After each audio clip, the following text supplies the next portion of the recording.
Assalamualaikum warahmatullahi wabarakatuh. Salam sejahtera bagi kita semua. Saya ucapkan terima kasih kepada anak-anakku yang telah bergabung dalam forum pendidikan Pancasila, dan tidak lupa pula salam hormat kepada Bapak Ibu Guru yang berkenan bergabung dalam forum kita ini dan berkenan membagi materi-materinya kepada putra-putrinya. Anak-anakku, pada hari ini kita memasuki bab keempat, yaitu pada pertemuan pertama akan membahas masalah ketentuan-ketentuan dalam pelaksanaan Undang-Undang Dasar 1945, di mana submateri yang pertama adalah kita akan membahas masalah tentang wilayah negara Republik Indonesia yang terdiri dari wilayah daratan, wilayah lautan, dan wilayah udara. Untuk submateri yang kedua pada hari ini, kita akan membahas pada poin yang kedua, yaitu tentang status kewarganegaraan dan kependudukan sebagai masyarakat Indonesia. Kemudian, bagaimana permasalahan dalam subtopik pada pertemuan ke-1 kali ini? Maka kita saksikan video pembelajaran berikut ini. Baiklah anak-anakku, langsung kita mulai saja. Dimana untuk materi hari ini kelas 10 itu memasuki bab 4 dengan topik bahasan ketentuan Undang-Undang Dasar Negara Kesatuan Republik Indonesia tahun 1945 dalam kehidupan berbangsa dan bernegara. Hari ini kita akan memasuki pertemuan ke-1. Tapi anak-anakku, sebelum kita melanjutkan materi, jangan lupa untuk subscribe dan tekan loncengnya, serta bagikan kepada teman-temanmu yang membutuhkan agar teman-temanmu tidak tertinggal materi PPKN.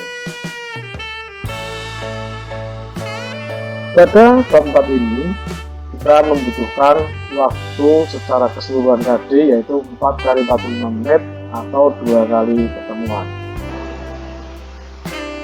Anda lihat narasi materi ini sebagai peta konsep bahwa di dalam menganalisis ketentuan Undang-Undang Dasar Negara Republik Indonesia tahun 1945 ini akan mengatur tentang wilayah negara kesatuan Republik Indonesia, ya, topik yang pertama. Yang kedua yaitu warga negara dan penduduk Indonesia, kemudian kemerdekaan beragama, kemudian pertahanan dan keamanan negara. Materi ini diberikan dengan tujuan agar warga negara yang memiliki kesadaran berkonstitusi yang tinggi, sehingga menghasilkan perilaku mencintai negara Indonesia tercinta.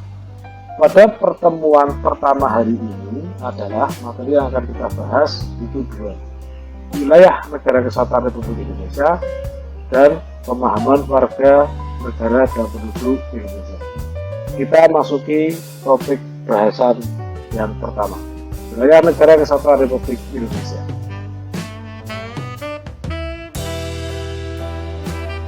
Pengertian wilayah Indonesia. Indonesia adalah negara kepulauan. Hal ini ditegaskan dalam pasal 25A Undang-Undang Dasar Negara Republik Indonesia tahun 1945 yang menyatakan bahwa negara kesatuan Republik Indonesia adalah suatu negara kepulauan yang bercirikan Nusantara dengan wilayah yang batas-batas dan hak-haknya ditetapkan oleh undang-undang.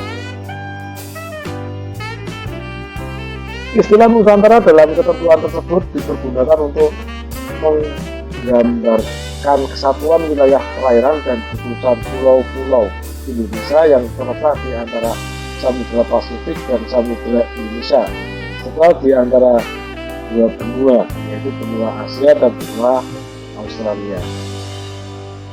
Kesatuan wilayah tersebut juga mencakup kesatuan politik, kesatuan hukum, kesatuan sosial budaya, serta kesatuan pertahanan dan keamanan.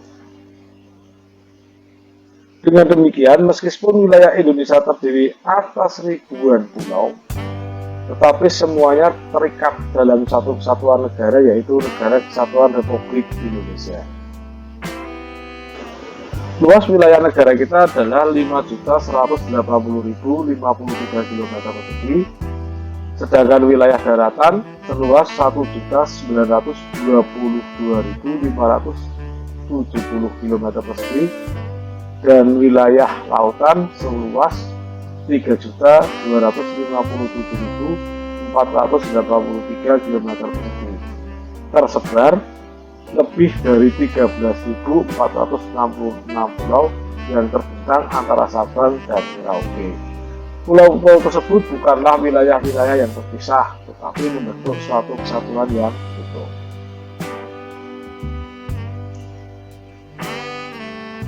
Dapat kita lihat ruang lingkup wilayah negara Indonesia.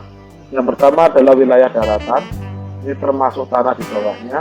Wilayah perairan, yaitu berupa sungai, selat, samudra, tanah di bawah wilayah perairan. Kemudian ruang angkasa, yaitu kedaulatan dirgantara termasuk orbit geostasioner setinggi 35.671 km. Kemudian ekstrateritorial, daerah perwakilan diplomatik di suatu negara berupa kapal, pesawat di bawah bendera negara Republik Indonesia. Kita lihat wilayah daratan. Batas wilayah daratan suatu negara dapat berupa batas alamiah dalam bentuk sungai, danau, pegunungan, lembah, dan hutan. Batas buatan dalam bentuk pagar tembok, kawat berduri, tiang tembok, pos penjagaan, dan patok. Batas secara geografis adanya garis lintang dan bujur dalam bulan dunia. Misalnya letak negara Indonesia secara geografis berada pada lintang 60 derajat lintang utara, 110 derajat lintang selatan, dan 95 bujur barat, 141 bujur timur. Daratan Indonesia kurang lebih 35% terdiri dari 16.671 pulau besar dan kecil yang luasnya adalah 1.922.570 km. Wilayah daratan Indonesia berupa pegunungan, dataran tinggi, dataran rendah, lembah. Pegunungan dapat kita lihat, itu contohnya ya, batas antara Indonesia dan Malaysia ini di gunung pun di dua jalan, sehingga jelas batas antara Indonesia dan Malaysia. Kemudian dataran tinggi ya, ini buatan ya, untuk memisahkan antara Indonesia dan Malaysia. Kemudian dataran rendah, ini ya di dua jalan, di batasnya antara Indonesia dan Malaysia. Kemudian di sebuah lembah, perkampungan di bawah sebuah gunung ya. Kemudian wilayah perairan.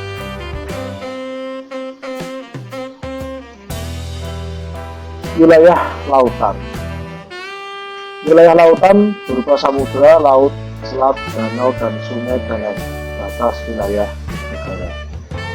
Berpedoman pada hasil Konvensi Hukum Laut Internasional 3 1982 di Montego Bay oleh PBB, yaitu UNCLOS, United Nations Conference on the Law of the Sea.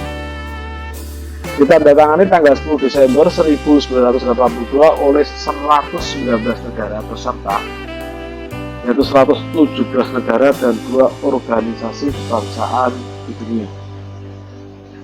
Sejak 16 November 1993 telah diratifikasi oleh 60 negara dan menjadi hukum positif sejak 16 November 1994.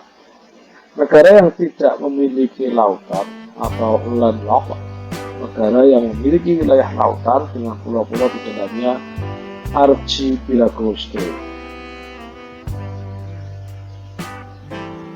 Negara Republik Indonesia memiliki luas wilayah lautan 65% dan panjang pantai 81.000 km.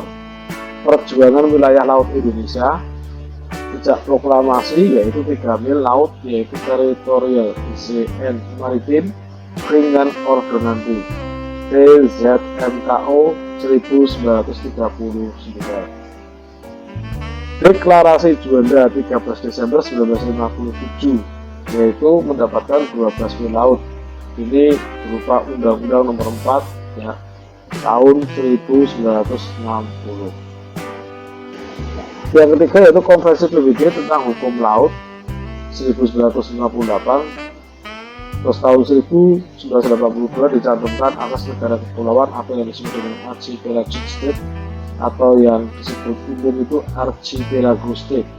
Dalam UNCLOS 82 United Nations Conference on the Law of the Sea, Indonesia meratifikasi melalui Undang-Undang Nomor 17 Tahun 1985 yang ratifikasi itu adalah pada tanggal 30 Desember 1985. Berdasarkan gambar di bawah ini, maka wilayah laut Indonesia dapat dibedakan menjadi 3 macam, yaitu zona laut teritorial, zona landasan kontinen, zona ekonomi eksekutif. Kita lihat zona laut teritorial. Batas laut teritorial ialah garis khayal yang berjarak 12 mil laut dari garis dasar ke arah laut lepas. Jika ada 2 negara atau lebih menguasai suatu lautan, sedangkan lebar lautan itu kurang dari 24 mil, maka garis teritorial ditarik sama jauh dari garis masing-masing negara tersebut. Laut yang terletak antara garis dan garis batas teritorial disebut laut teritorial. Ini lautan mutlak kedaulatan suatu negara. Laut yang terletak di sebelah dalam garis dasar disebut laut internal atau perairan dalam laut Nusantara. Garis dasar adalah garis khayal yang menghubungkan titik-titik dari ujung-ujung pulau terluar sebelum negara mempunyai hak kedaulatan sepenuhnya sampai batas laut teritorial. Sebuah negara mempunyai hak kedaulatan sepenuhnya sampai batas laut teritorial, tetapi mempunyai kewajiban menyediakan alur pelayaran lintas damai baik di atas maupun di bawah permukaan laut. Kemudian kita membahas yang kedua, zona landas kontinen. Landasan kontinen ialah dasar laut yang secara geologis maupun morfologis merupakan lanjutan dari sebuah kontinen. Kedalaman lautannya kurang dari 1.500 meter. Indonesia terletak pada 2 benua landasan kontinen, yaitu landasan kontinen Asia dan landasan kontinen Australia. Pembagian wilayah dalam pengelolaan sumber daya alam di laut menurut Konvensi Hukum Laut PBB tahun 1982, adapun batas landasan kontinen tersebut diukur dari garis dasar, yaitu paling jauh 200 mil laut. Jika ada 2 negara atau lebih menguasai lautan di atas landasan kontinen, maka batas negara tersebut ditarik sama jauh dari garis dasar masing-masing negara. Di dalam garis batas landasan kontinen, Indonesia mempunyai kewenangan untuk memanfaatkan sumber daya alam yang ada di dalamnya, dengan kewajiban untuk menyediakan alur pelayaran lintas damai. Pengumuman tentang batas landasan kontinen ini dikeluarkan oleh pemerintah Indonesia pada tanggal 17 Februari 1969.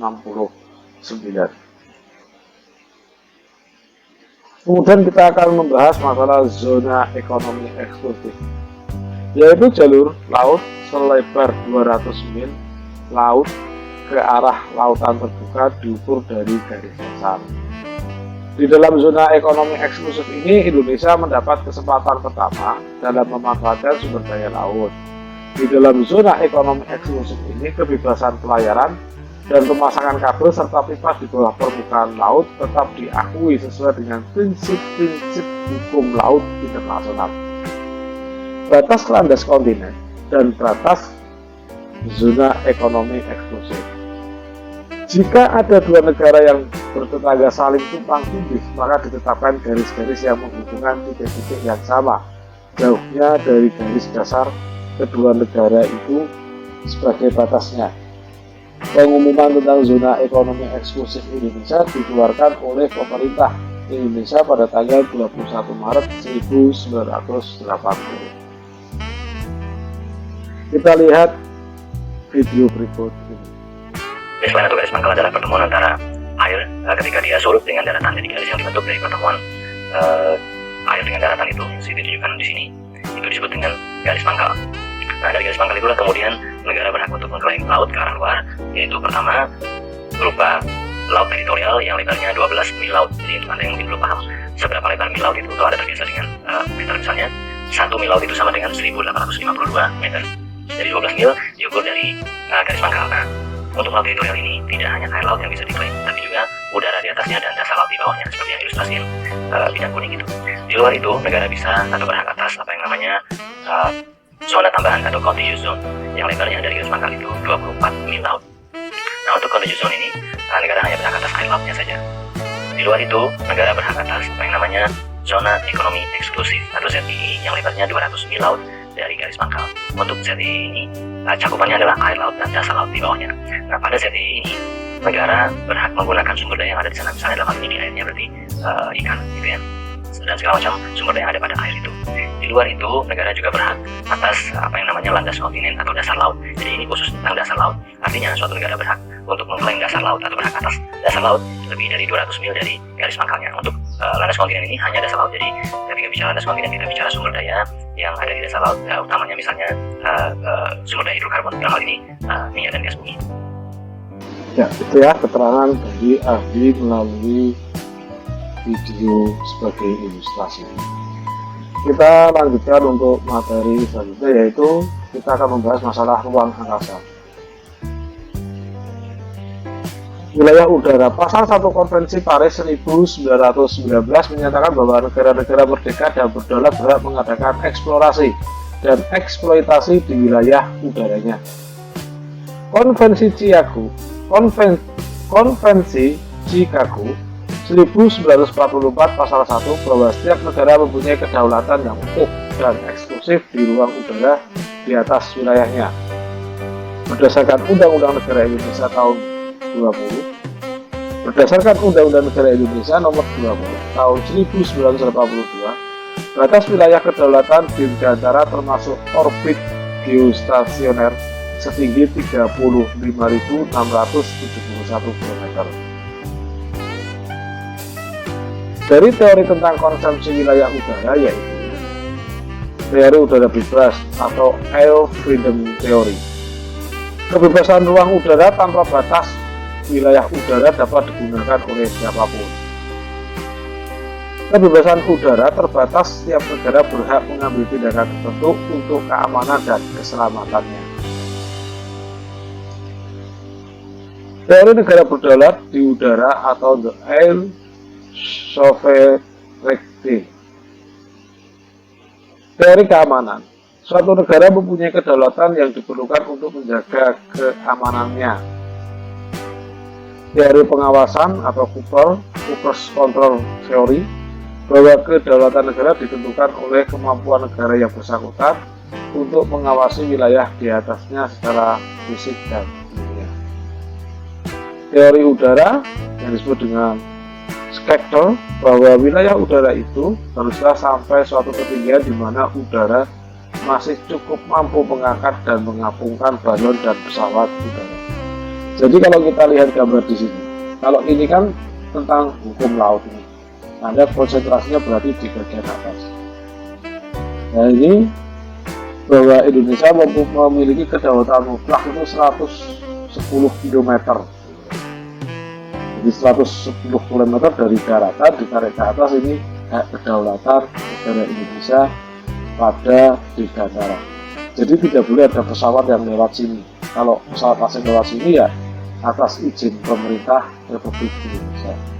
Ketika di atas 110 km ini, maka pesawat asing boleh bebas berlintas, tetapi tidak boleh mengakses ruangan dirgantara ini tanpa kerjasama dan izin pemerintah. Sehingga dari titik sini 100 km tembus sampai 35.761 km, ini Indonesia bisa memiliki GSO, ya, atau yang disebut tadi geostationary orbit. Contohnya Indonesia itu boleh membuat satelit-satelit di daerah sini. Orbit satelit kepentingan dirgantara dan kepentingan untuk rakyat Republik Indonesia. Kemudian kita akan berbicara ekstrateritorial. Wilayah ekstrateritorial adalah wilayah suatu negara yang berada di luar wilayah negara itu. Berarti kalau di Indonesia punya daerah ekstrateritorial di wilayah negara Republik Indonesia. Dasar kongresnya adalah Dasar Kongres Wina tahun 1815 dan Kongres ASEM 1818. Daerah ekstrateritorial mencakup daerah perwakilan diplomatik di suatu negara, kapal yang berlayar di bawah bendera suatu negara. Kemudian kita akan melanjutkan materi selanjutnya. Batas wilayah Indonesia itu memiliki 4 daerah, yaitu sebelah utara, sebelah barat, sebelah timur, dan sebelah selatan.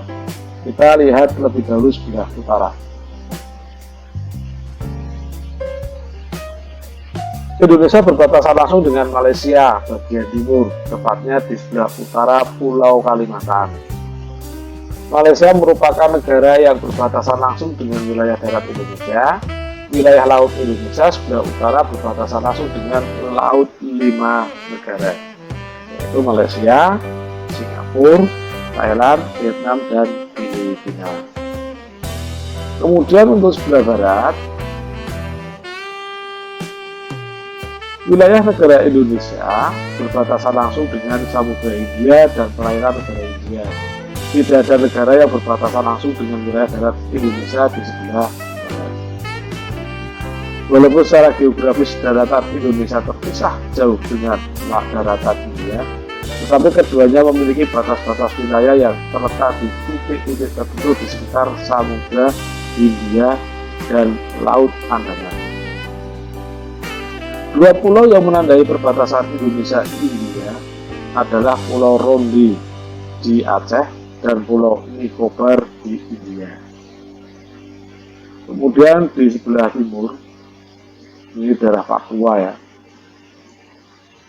Wilayah Indonesia berbatasan langsung dengan daratan Papua Nugini dan perairan Samudra Pasifik. Indonesia dan Papua Nugini telah menyepakati hubungan bilateral antara kedua negara tentang batas-batas wilayah. Tidak hanya wilayah darat, melainkan juga wilayah laut. Provinsi Papua berbatasan dengan wilayah Papua Nugini sebelah barat, yaitu Provinsi Barat, Blai, dan Provinsi Spik Barat, Sandaun. Kemudian selanjutnya, yang keempat adalah sebelah selatan. Indonesia di sebelah selatan berbatasan langsung dengan wilayah darat Timor Leste, perairan Australia, dan Samudra Hindia. Timor Leste adalah bekas wilayah Indonesia yang telah memisahkan diri menjadi negara Indonesia pada tahun 1999. Dahulu wilayah ini dikenal dengan Provinsi Timor Timur. Provinsi Nusa Tenggara Timur adalah provinsi yang berbatasan langsung dengan wilayah Timor Leste, tepatnya di Kabupaten Belu. Selain itu, Indonesia juga berbatasan dengan perairan Australia.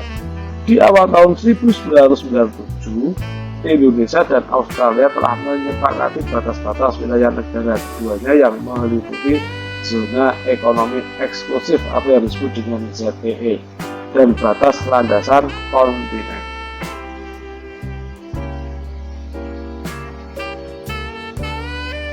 Seluruh kekayaan alam dikuasai oleh negara dan dipergunakan untuk kemakmuran rakyat Indonesia. Ini berdasarkan pasal 33 ayat 2 dan ayat 3 Undang-Undang Dasar Negara Republik Indonesia tahun 1945. Cabang-cabang produksi yang penting bagi negara dan yang menguasai hajat hidup orang banyak dikuasai oleh negara.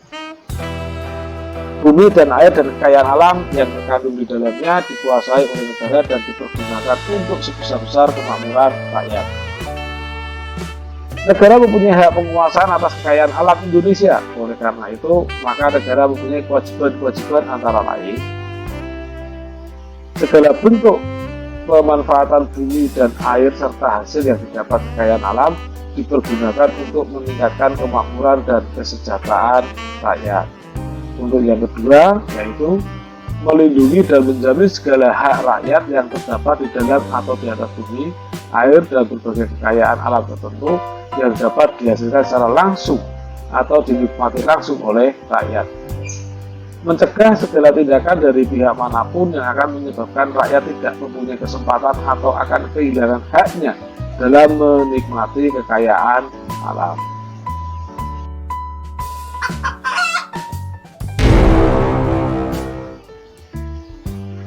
Nah, itu untuk materi yang pertama, wilayah negara kesatuan Republik Indonesia. Kita memasuki konsep warga negara dan penduduk Indonesia. Anda lihat tuh bagan konsep materi. Yang pertama itu rakyat dalam satu negara itu penduduk, bukan penduduk, warga negara, bukan warga negara. Kemudian kita akan membahas asas keluarga negaraan, terus penduduk dan warga negara Indonesia.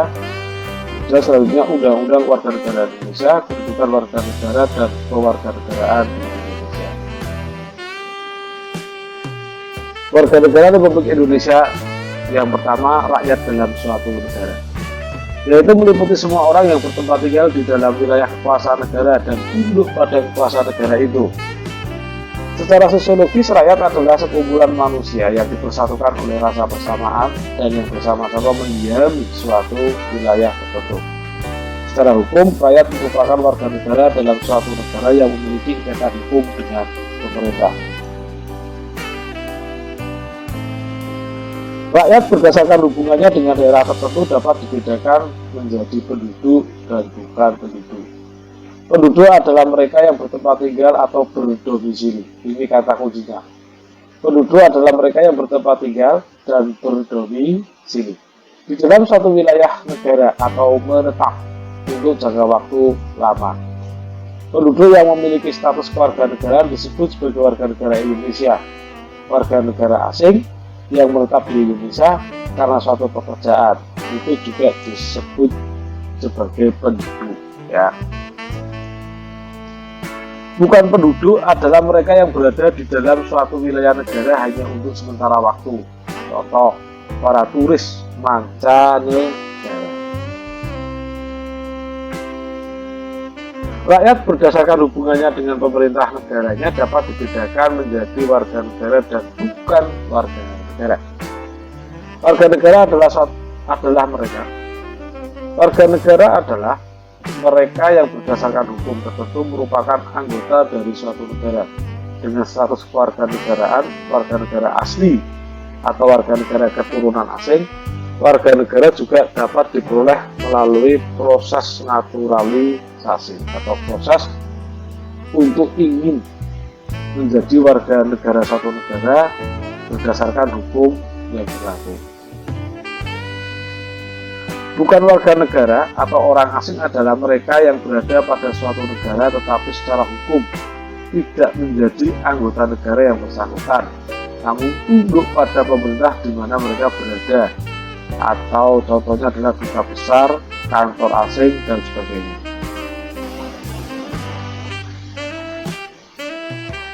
Asas kewarganegaraan. Penentuan status kewarganegaraan yang lazim digunakan adalah yang pertama status aktif, yaitu seseorang memiliki status kewarganegaraan dengan melakukan tindakan-tindakan hukum tertentu secara aktif. Ini berarti warga negara asing yang menjadi warga negara Indonesia. Ini namanya asas status aktif, prosesnya naturalisasi namanya. Sedangkan status pasif adalah seseorang yang memiliki status kewarganegaraan tanpa harus melakukan tindakan hukum tertentu. Yaitu contohnya ya seperti saya, istri saya, anak saya, dan kalian semua. Begitu lahir cekrok di dunia, ya bapakmu terus menyanyikan lagu Indonesia Raya, secara otomatis terus kamu menjadi warga negara Indonesia. Seseorang dalam suatu negara pada dasarnya memiliki hak opsi adalah hak untuk memilih salah satu suatu kewarganegaraan. Ini dampak status aktif, ya. Kemudian hak repudiasi adalah hak untuk menolak atau suatu kewarganegaraan, dampak dari status pasif. Penentuan kewarganegaraan dapat dibedakan menurut asas. Yang pertama adalah ius soli. Penentuan asas kewarganegaraan berdasarkan daerah atau negara tempat di mana ia dilahirkan. Contoh, seseorang yang dilahirkan di negara A, maka ia akan menjadi warga negara A, walaupun orang tuanya adalah warga negara B. Misalnya ini adalah Inggris, Mesir, dan Amerika. Jadi siapapun orang yang dilahirkan di negara Inggris, Mesir, dan Amerika, maka mereka berkeluarga negara Inggris, Mesir, dan Amerika. Kemudian ius sanguinis, penentuan asas kewarganegaraan berdasarkan pertalian darah atau keturunan dari orang tuanya. Contoh, seseorang yang dilahirkan di negara A, tetapi orang tuanya warga negara B, maka orang tersebut tetap menjadi warga negara B.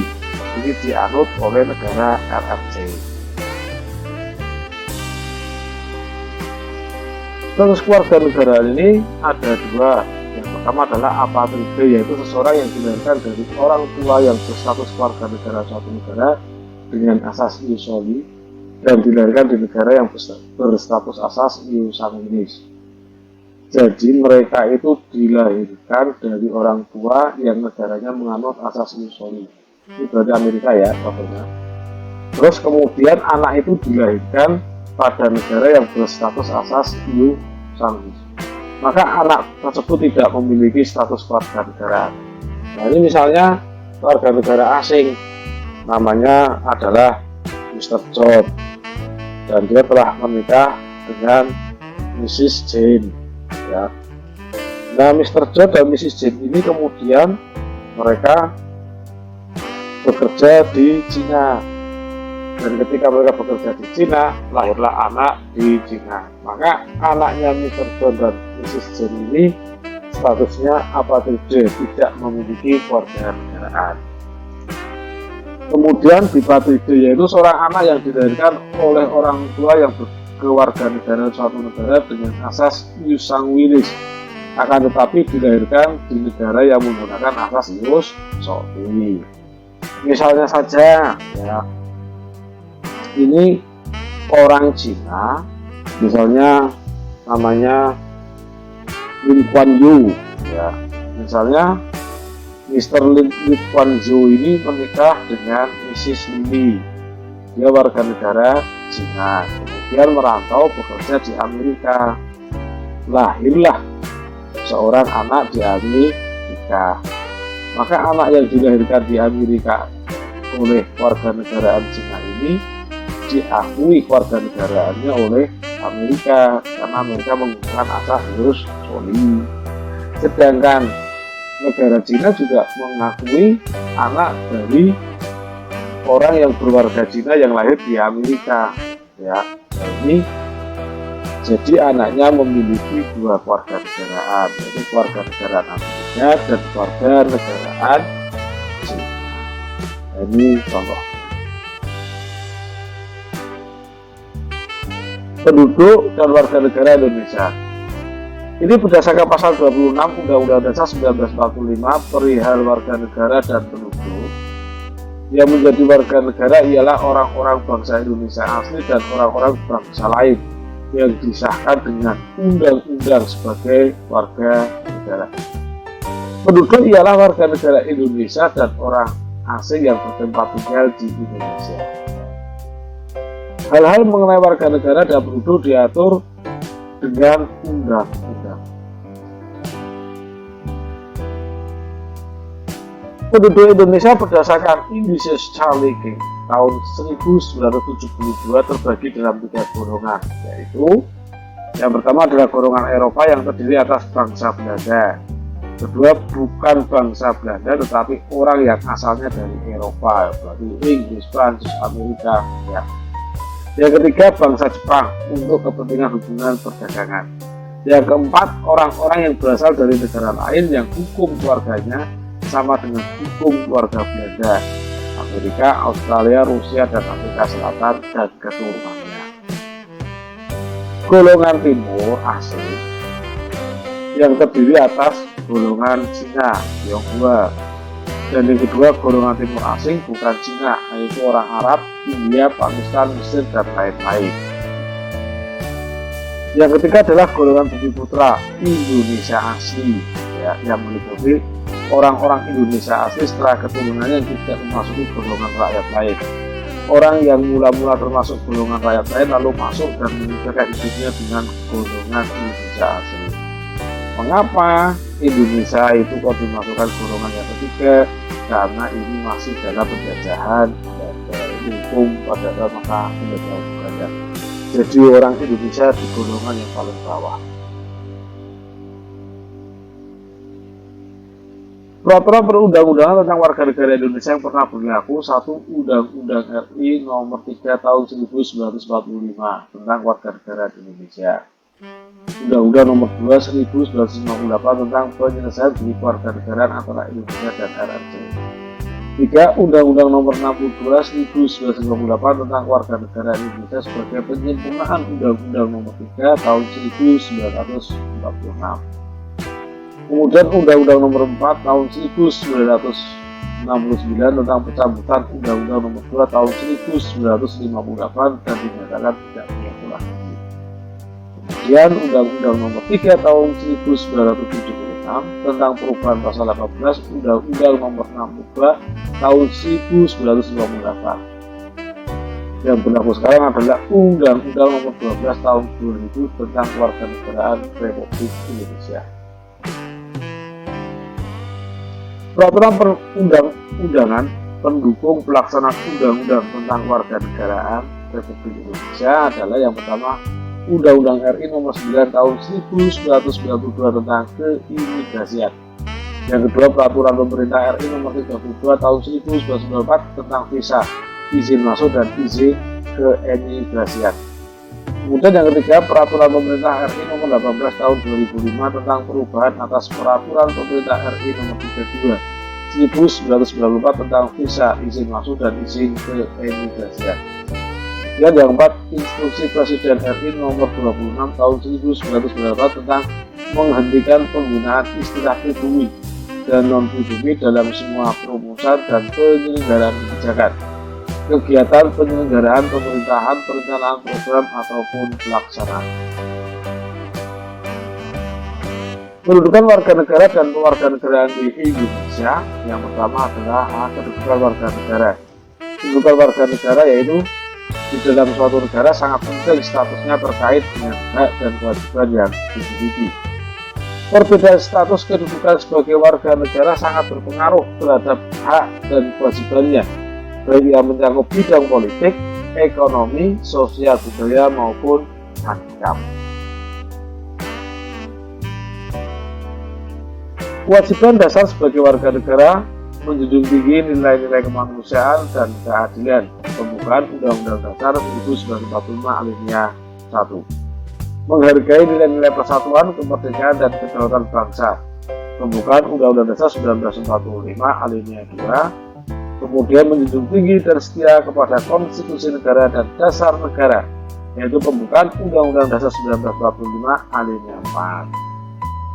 Membayar pajak untuk negara pasal 23 ayat 2, menjunjung tinggi hukum dan pemerintahan pasal 27 ayat 1, ikut serta dalam usaha hankam negara pasal 30 ayat 1, menghormati bendera negara Indonesia pasal 35, menghormati bahasa negara bahasa Indonesia pasal 36, menjunjung tinggi lambang negara pasal 36.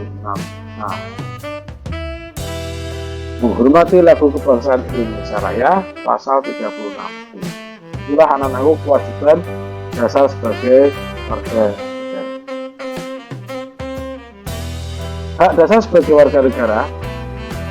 Hak dasar sebagai bangsa yang merdeka dan berkedaulatan serta bebas dari segala macam bentuk penjajahan. Pembukaan Undang-Undang Dasar 1945 alinea 1. Hak dasar sebagai warga negara antara lain sebagai warga negara dalam bangsa Indonesia pasal 26, persamaan kedudukan dan hukum dan pemerintahan pasal 27, memperoleh pekerjaan dan penghidupan yang layak pasal 23 ayat 2, kemerdekaan berserikat, mengeluarkan pikiran, lisan dan tulisan pasal 28, mempertahankan hidup sebagai hak asasi manusia pasal 28A, jaminan beragama dan pelaksanaannya pasal 29 ayat 2, ikut serta dalam usaha hankam negara pasal 30, mendapat pendidikan pasal 31, mengembangkan kebudayaan nasional pasal 32, mengembangkan usaha di bidang ekonomi pasal 33, dan jaminan pemeliharaan sebagai fakir miskin pasal 34. Tapi saya berpesan kepada anak-anakku semua, jangan sampai menggunakan pasal 34, karena menggunakan pasal 34 itu syaratnya adalah fakir dan miskin. Maka doa saya untuk kalian semoga Anda sukses di masa depan sehingga Anda termasuk bukan golongan pasal 34. fakir, miskin. Amin, amin ya rabbal alamin. Faktor-faktor secara umum yang menyebabkan seseorang memiliki status kewarganegaraan Indonesia adalah yang pertama dari keturunan. Cara supaya bisa menjadi warga negara Indonesia yang pertama adalah dengan cara keturunan. Warga bisa memiliki warga negara Indonesia atau menjadi warga negara Indonesia yang sah di mata hukum karena mereka memiliki darah Indonesia. Mereka bisa menjadi warga negara Indonesia karena orang tua mereka adalah warga yang memiliki warga negara Indonesia. Seperti kebanyakan masyarakat Indonesia, ya, seperti aku dan kau. Seperti kita bersama ini adalah berdasarkan keturunan. Yang kedua, perkawinan. Jika seseorang menikah dengan seorang warga yang tinggal di Indonesia atau mungkin tinggal di luar negeri, namun memiliki warga negara Indonesia yang sah, maka warga negara asing atau orang itu bisa memiliki warga negara Indonesia karena mereka telah menikah dengan sah dan secara hukum dengan warga negara Indonesia. Selanjutnya yang ketiga, pengangkatan atau adopsi resmi. Pengangkatan atau adopsi resmi syaratnya adalah jika seorang anak yang memiliki warga negaraan asing atau berasal dari luar negeri yang usianya masih di bawah 5 tahun, maksimal di bawah 17 tahun, berarti maksimal 16 tahun, dan diadopsi atau diangkat secara sah oleh orang tua angkat yang berasal dari Indonesia dan memiliki kewarganegaraan Indonesia, maka anak itu bisa memiliki kewarganegaraan Indonesia karena sudah diangkat menjadi anak oleh seorang warga negara Indonesia. Hal itu akan disahkan oleh pengadilan negeri setempat setelah mengurus beberapa syarat dan pengajuan. Kemudian adalah naturalisasi.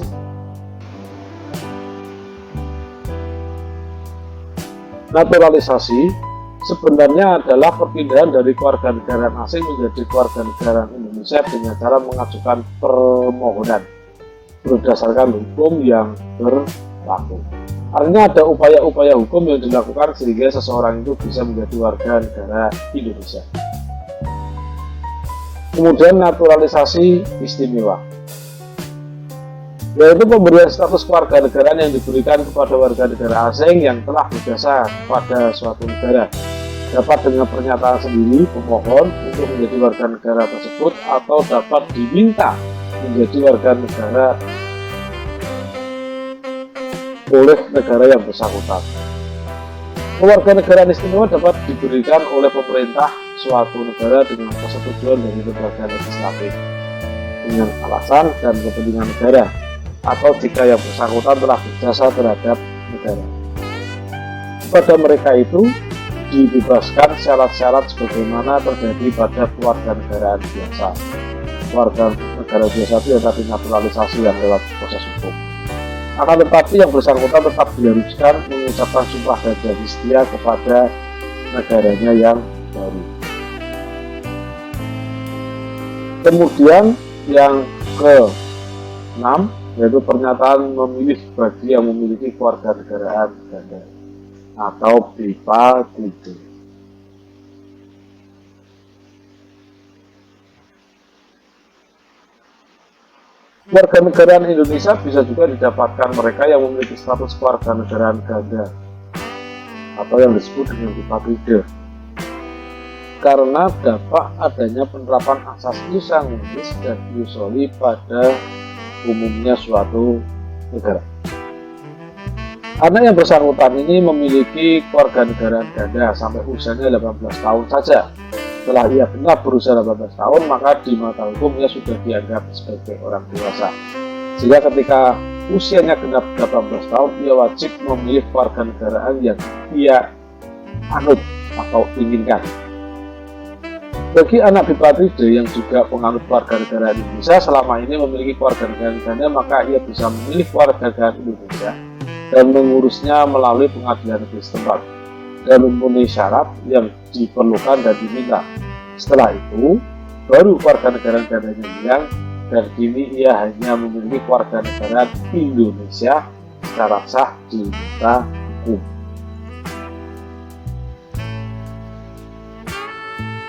kewarganegaraan di Indonesia.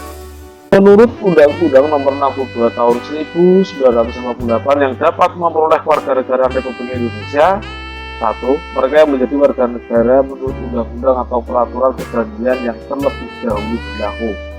Ini sifatnya berlaku turut. Yang kedua, B. Kelahiran atau asas usul. C. Adopsi melalui pengadilan negeri. D. Anak-anak di luar perkawinan dari seorang wanita Indonesia. E. Kewarganegaraan naturalisasi. F. Setiap orang kawin dengan seorang laki-laki Indonesia. Anak-anak yang belum berumur 18 tahun atau belum kawin mengikuti ayah atau ibunya yang menganut asas ius sanguinis. Anak orang asing dan tidak mempunyai hubungan hukum dengan ayah atau ibunya yang orang asing itu dapat menjadi warga negara Republik Indonesia setelah berumur 21 tahun atau sudah kawin melalui pernikahan. Syarat dalam memperoleh kewarganegaraan Indonesia menurut Undang-Undang Nomor 12 Tahun 2006 telah berusia 18 tahun atau sudah pernah kawin.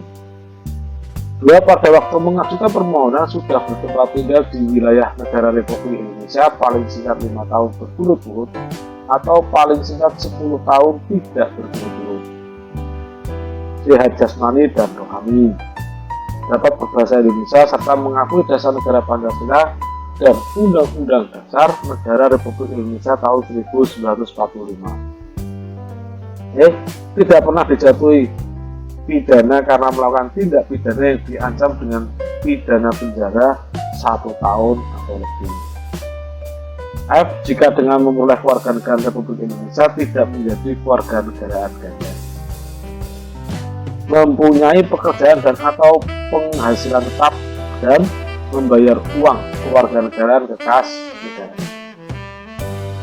Bagian prosedur cara memperoleh kewarganegaraan Indonesia berdasarkan Undang-Undang Nomor 12 Tahun 2006 pasal 10 sampai pasal 15 anak-anak. Nanti silakan Anda cek pasal-pasal ini boleh ya, silakan. Ini proses menjadi warga negara Indonesia melalui naturalisasi. Pemohon itu melengkapi persyaratannya menuju ke pengadilan negeri atau perwakilan luar negeri yang ada pada satu negara di mana ia tinggal. Lalu syaratnya apa saja, Pak? Ada 12 syarat ya. Silahkan Anda screenshot, nanti Anda baca sendiri. Kemudian setelah dari pengadilan negeri ini diteruskan kepada Kementerian Hukum dan HAM yang memiliki tugas meneliti syarat-syarat yuridis dan meneruskan permohonan kewarganegaraan kepada Presiden. Paling lama dilakukan 14 hari, jika berkasnya lengkap paling lama 7 hari. Kemudian langkah yang ketiga, berkas itu disampaikan kepada Presiden. Ya. Pemeriksaan lanjutan dan memberikan pertimbangan kepada Presiden terkait permohonan tersebut paling lama 45 hari sejak berkas itu masuk. Kemudian setelah Presiden menyetujui, maka akan memberikan surat keputusan Presiden Republik Indonesia pada pemohon. Setelah Presiden mempertimbangkan, bisa setuju dan bisa tidak setuju, memberikan surat pemberitahuan kepada pemohon yang berupa surat keputusan Presiden. Kemudian surat itu diberikan juga kepada pengadilan negeri. Ya, surat petikan itu diberikan kepada pengadilan negeri dan Kementerian Hukum dan HAM. Jika pemohon itu disetujui oleh Presiden menjadi warga negara Indonesia, maka pihak pengadilan negeri dan Kementerian Hukum pasti tahu karena juga diberikan tembusan petikan surat persetujuan. Kemudian pengadilan memberitahu pihak pemohon agar datang kepada pengadilan negeri untuk melakukan sumpah dan janji. Setelah disumpah dan dijanji, maka Kementerian Hukum ini harus mengumumkan pada lembaran negara.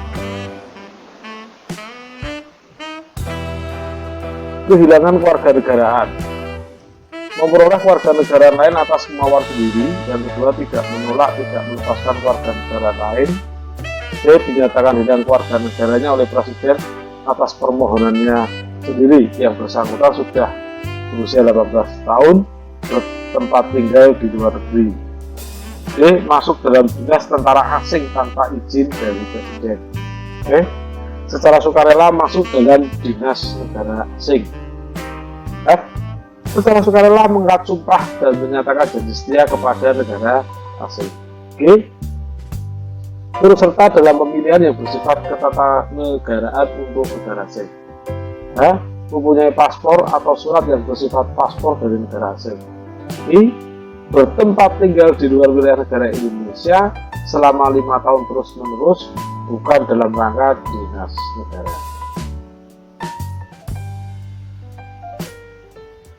Demikianlah anak-anakku materi hari ini ya, yang terdiri dari wilayah negara kesatuan Republik Indonesia dan warga negara dan penduduk.